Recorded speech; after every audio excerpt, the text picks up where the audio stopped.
Silakan duduk. Baik Bu, terima kasih ya Bu. Gimana kabarnya? Alhamdulillah baik sih Bu. Baik, oke. Sebelumnya kesini sama siapa? Sendiri sih Bu tadi.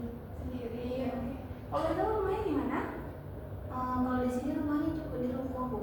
Oh, asli dari sini? Enggak Bu. Ngerantau ya? Iya. Oke.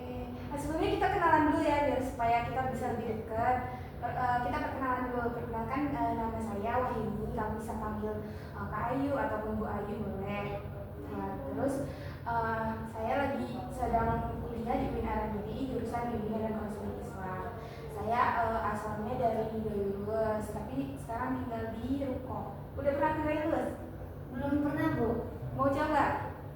Insya Allah mau Bu. Nanti boleh lah main-main ke situ. Iya, Jadi boleh. kalau ke situ kabarin ibu ya. Iya Bu. Oke, ada yang mau ditanya lagi? Sepertinya tidak ada Bu. Oke, sekarang giliran kamu. Nama saya Murniati Bu. Saya berasal dari Medan Bu. Di sini saya tinggal di Ruko. Sekarang sedang sekolah ya? Iya Bu. Sekolah di mana? Di Man Bu. Oh, di mana? Oke. Kelas berapa? Kelas 12 SMA Bu. Oh, bagus ya. Iya. Sebelumnya panggilnya Murni ya? Iya boleh Bu. Sebelumnya Murni udah pernah mengikuti sesi konseling? Belum pernah sih Bu. Udah pernah dengar mungkin? Inilah Bu, saya kesini dengan kemarin kan Murni kan ada sedikit masalah gitu, jadi orang tua nawarin coba Murni ikut konseling kayak gitu, makanya Murni kesini. Oke, berarti Murni belum pernah mengikuti konseling ya? Iya belum pernah. Oke, sekarang Ibu jelasin dulu ya sedikit tentang apa itu sesi konseling. Jadi sesi konseling itu adalah proses pemberian bantuan yang diberikan oleh konselor, yaitu Ibu dan Kakak, yang diberikan kepada seorang klien yaitu Murni, yang dimana supaya kita berdua bisa sama-sama memahami, bisa mengatasi dan juga bisa memecahkan persoalan yang sedang Murni hadapi. Gitu. Ada yang mau ditanyakan? Kalau boleh tahu lebih jelasin lagi seperti apa sih konseling itu nantinya? Jadi di sesi konseling ini nanti kita Murni bisa bercerita atau memberikan informasi-informasi apa yang sedang Murni rasakan gitu ke Ibu. Jadi nanti di sini kita sama-sama nih mencari solusi dari persoalan itu gitu. Oh iya Bu, ngerti Bu. Oke, sebelum kita masuk ke sesi konseling nih, jadi Ibu ada beberapa hal penting yang harus Ibu sampaikan yang nantinya kita pegang dalam sesi konseling nanti. Yang pertama itu adalah kerahasiaan. Jadi di sini Murni tidak perlu khawatir untuk bercerita apapun, karena di sini saya akan menjaga kerahasiaannya. Jadi saya tidak akan menceritakan permasalahannya ini atau persoalan ini ke orang lain. Oh berarti aman ya Bu? Aman, kecuali persoalan yang Murni hadapi ini bisa membahayakan Murni ataupun orang lain, itu saya akan membicarakannya ke pihak ketiga gitu. Jadi di sini Murni bisa ngerasa nyaman, bisa ngerasa aman untuk bercerita apapun itu. Terus yang selanjutnya itu adalah kesukarelaan. Jadi di sini tuh Murni punya hak penuh untuk bercerita ataupun tidak bercerita sesuatu itu sesuai dengan kenyamanan Murni. Jadi di sini itu tidak ada paksaan. Kalau Murni belum siap cerita, tidak ada paksaan untuk Murni bercerita gitu. Dan yang terakhir itu ada keterbukaan. Jadi di sini tuh kita sama-sama terbuka supaya bisa mencari solusi dan mendapatkan hasil sesuai dengan kemauan murni gitu. Jadi nanti kalau ada apa yang belum dimengerti atau ada kekhawatiran, murni jangan ragu untuk nanya ke ibu. Sudah paham atau ada yang mau ditanyakan? Sudah. Sudah. Oke. Gimana posisi duduknya? Udah nyaman? Sepertinya udah Bu. Udah nyaman. Udah siap untuk bercerita? Insyaallah siap Bu. Siap. Oke. Langsung aja ya. Murni ada cerita apa hari ini atau ada apa yang mau diceritakan? Jadi gini Bu, ini kan udah kelas 3 SMA nih kan Bu. Udah juga selesai ujian nih. Mungkin minggu depan lah acara wisudanya gitu. Nah kan guru-guru tuh kan ini apa namanya sudah bisa kayak macam udah bisa kuliah kayak gitu, udah bisa milih jurusan gitu ketika untuk masuk ke jenjang perkuliahan. Tapi Murni bingung tuh Bu, apa sih jurusan apa sih yang cocok untuk Murni gitu. Terus Murni juga konsultasi ke orang tua juga gitu. Orang tua juga ngasih gimana Bu, harus memang ngikutin kemauan orang tua gitu. Terus kalau misalnya bekerja pun Murni bingung kerja apa, coba di zaman sekarang tau lah ya Bu, susah. Itulah Bu, saya bingung apa sih kalau misalnya memang sih Murni mau kuliah tapi bingung Bu mau jurusan apa. Oke, berarti Murni bingung untuk ngambil jurusan apa. Ya. Tapi Murni ada bilang tadi orang tuanya pengen jurusan apa? Kalau boleh tahu? Orang tua kan milih jurusannya di mana supaya nanti kedepannya pekerjaan memang tepat gitu. Tentu tuh mau kayak macam kedokteran kayak gitu Bu. Oh, kedokteran. Ya.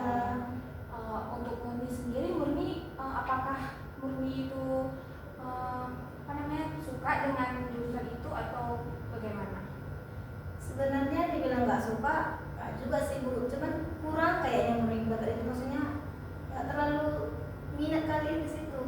Murni lebih minatnya itu nggak tahu ya Bu, mungkin Murni lebih sukanya kayak macam menjahit, bisa dibilang kayak desain itu kayak gitulah Bu. Murni lebih suka kayak gitu pada kedokteran. Terus Murni kalau di SMA tuh jurusan apa? IPA Bu. Oh Iya IPA. Jadi orang tua Murni ini memaksa atau maksudnya kalau boleh Murni pilih kedokteran atau memang memaksa harus kedokteran? Sebenarnya orang tua saya nggak terlalu maksain sih Bu, tapi kan orang tua bilang gini Bu, kalau kamu ngambil desainer atau jurusan lain gitu nggak bakalan ada kerjaan gitu nanti, apalagi zaman sekarang canggih kan Bu, nggak bakalan itu mesin jahit itu udah bisa dibilang nanti tanpa tangan pun nanti udah ada gitu, nggak bakalan berguna gitu. Lebih baiklah memang ambil jurusan yang tok nanti udah ada kerjaannya di masa depanmu kayak gitu. Bukannya orang tua nggak ngasih, cuman sih rugi, kedepannya uang udah habis, kamu capek kayak gitu. Jadi murid pun kan mana ya, orang tua murid ini nggak mungkin murid nggak berusaha kamu, takutnya jadi ada durhaka gitu. Jadi murid bingung, makanya murid stres gitu mikirnya Bu. Kalau menurut Murni nih, kalau Murni misalkan pilih kedokteran, apakah Murni ngerasa diri Murni itu sanggup untuk itu atau nanti Murni kayak kepaksa kali karena emang passionnya nggak di situ, kayak mana? Murni merasa nanti kalau misalkan Murni masuk kedokteran itu akan keberatan, akan ada masalah atau gimana? Bilang keberatan enggak juga sih Bu, cuman karena kan Murni juga kayak macam takut nih udara kayak gitu, takut nih orang luka gitu. Nah di bidang situ saja saya sudah takut Bu, apalagi kok misalnya udah masuk kedokteran, terus saya bayangkan tuh Bu, pasti nanti ada praktek bedah luka apa segala macam, jadi Murni kayak takut gitu.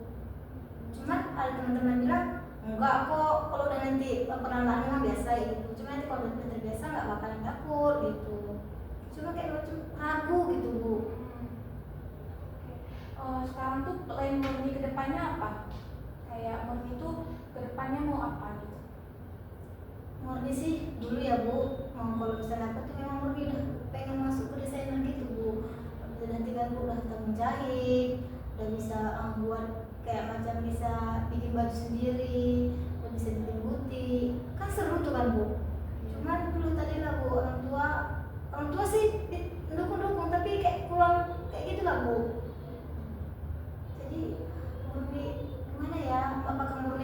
mengajukan keinginan murni, apakah mengajukan keinginan orang tua gitu. Oke, saya mengerti apa yang Murni Iya. rasakan. Murni udah pernah ngomong ke orang tua atau udah ada usaha apa yang Murni lakukan supaya orang tua itu bisa ngertiin Murni gitu? Udah pernah? Udah pernah sih Bu, cuma itu tadi jawabannya boleh-boleh aja kamu ngomong gitu, cuma kamu pikirin dulu ya katanya. Coba Bu, cuma bingung juga masalah kenapa orang tua saya pengen itu kayak gitu. Orang tuanya pengen itu tapi tidak memaksa ya? Enggak terlalu sih Bu. Tapi Murni jadinya kayak nggak enak Iya, karena orang tua enak. maunya itu. Iya. Oke, sebentar ya. Tadi Murni udah jelasin kalau Murni itu merasa bahwa Murni itu mungkin nggak sanggup di jurusan itu kan. Iya. Oke, sekarang coba kita mulai menggali lebih dalam tentang apa yang Murni inginkan untuk apa yang Murni minati gitu. Tadi Murni udah bilang kalau Murni minatnya di bidang desainer. Oke. Coba Murni bayangkan jika tidak ada tekanan dari orang tua, tidak ada harapan dari orang tua tentang jurusan. Jurusan apa yang paling sangat Murni inginkan? Mungkin kalau misalnya katakan kan Bu, mungkin mungkin akan tetap mengambil jurusan yang Murni suka tadi Bu, desainer. Karena saya suka dari kecil ya gitu Bu. Memang suka dari kecil ya. Iya. Oke, selain berarti Murni minatnya di bidang desainer. Iya. Perlu kita tahu bahwa minat aja itu nggak cukup kan? Iya. Minat aja nggak cukup, tapi juga kita itu perlu melihat apa yang kamu kuasai gitu, apa yang kamu kuasai dan apa yang Murni merasa jago gitu di bidang itu. Apakah kamu punya keterampilan ya, apakah kamu punya keterampilan di bidang itu gitu. Ini ibu tanya apakah Murni itu selain minat, Murni apakah punya bakat gitu di bidang tersebut, di bidang desainer itu?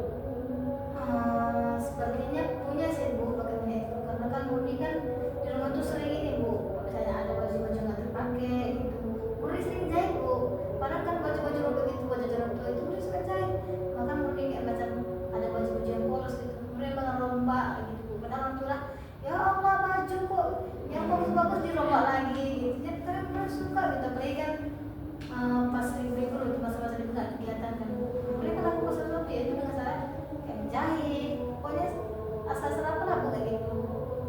Oke, saya paham. Berarti Murni itu memang selain minat, Murni juga punya bakat ya di bidang itu. Iya.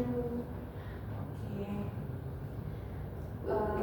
Selanjutnya nih, coba Murni bayangkan jika Murni memilih jurusan desainer, gimana kehidupan Murni 5 tahun atau 10 tahun ke depan? Kalau Murni memilih jurusan desainer, apakah Murni bahagia gimana menurut Murni? Kan Murni nggak tahu nih mungkin bayangkan ya Bu, Insya Allah nih Bu, Insya Allah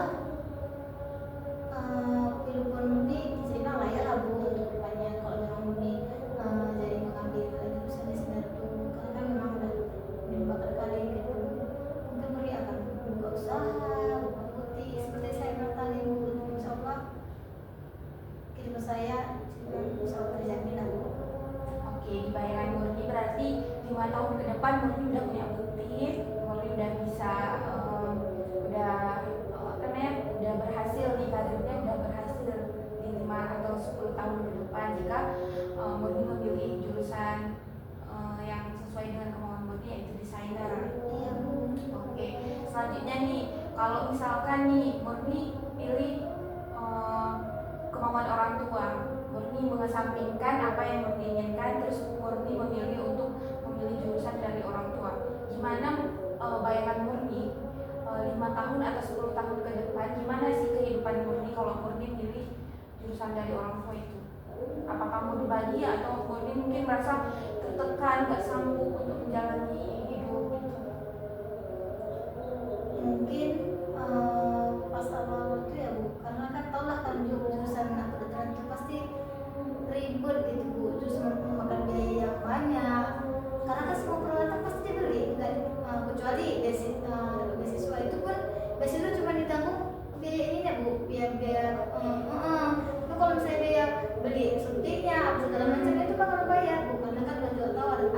saudara mama kayak gitu. Jadi memang bayar rumah mahal kayak gitu. Mungkin awalnya pasti masih stres tuh bayar, apalagi kan keuangan orang tua juga mencukupi lah bu kayak gitu. Mungkin nggak tahu lah ya bu, kayaknya nanti mungkin stres gitu. Oke, berarti saya paham apa yang dirasakan. Berarti menurut Murni 5 atau 10 tahun ke depan jika Murni memilih itu mungkin Murni akan merasa tertekan. Iya bu. Oke, jadi sebelum ini apa yang mau Murni lakukan gitu ke depannya setelah ini?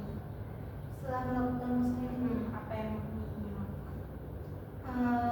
mungkin mungkin akan berbicara lagi nih kepada orang tua, apakah orang tua ikhlas kayak gitu kalau misalnya murni ngambil jurusan yang mereka suka gitu. Kalau memang orang tua itu takut meninggal pekerjaan, setiap orang pasti punya rezeki masing-masing kan bu, asal ada kemauan gitu, ada usaha gitu, apalagi kita berdua pasti harus gak bantu gitu.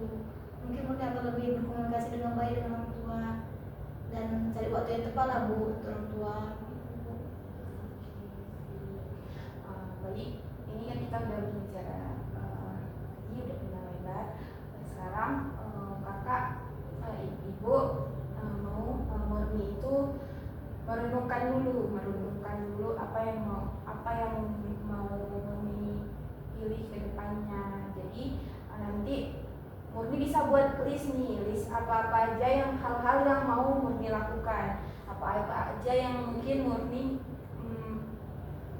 bisa lakukan, yang kemampuan Murni. Kayak Murni tulis list kayak minat aku apa, kemampuanku apa gitu. Jadi Murni coba dulu merenung. Jika sudah merenung, mungkin seperti yang Murni bilang, Murni akan membicarakan dulu ke orang tua. Bisa berbicara ke orang tua gimana nantinya hasilnya. Jadi kayak Murni coba aja dulu. Nanti kita bisa bahas lagi di konseling di pertemuan berikutnya. Murni bisa bawa list itu ke kakak. Baik bu. Oke bu. Oke. Kalau boleh tahu kapan kita melakukan konseling selanjutnya bu? Oke, konseling selanjutnya ya. Iya bu. Nanti kita atur jadwal. Setelah nanti saya kabarin lagi kalau nggak. Saya kabarin lagi kapan kita bisa ketemu, di mana tempatnya. Kemungkinan di sini juga. Iya bu. Oke. Oke bu. Oke, Ibu mau berterima kasih kepada Murni karena Murni sudah berani bercerita, sudah berani mengungkapkan isi hatinya itu. Semoga kedepannya Murni bisa memilih jurusan yang sesuai dengan kemauan Murni, tetapi tidak mengecewakan orang tua juga. Oke, sampai sekian saja pertemuan kita. Jika ada yang ditanyakan silahkan. Jika ada yang mau disampaikan lagi nantinya kita bisa atur juga jadwal seperti yang saya bilang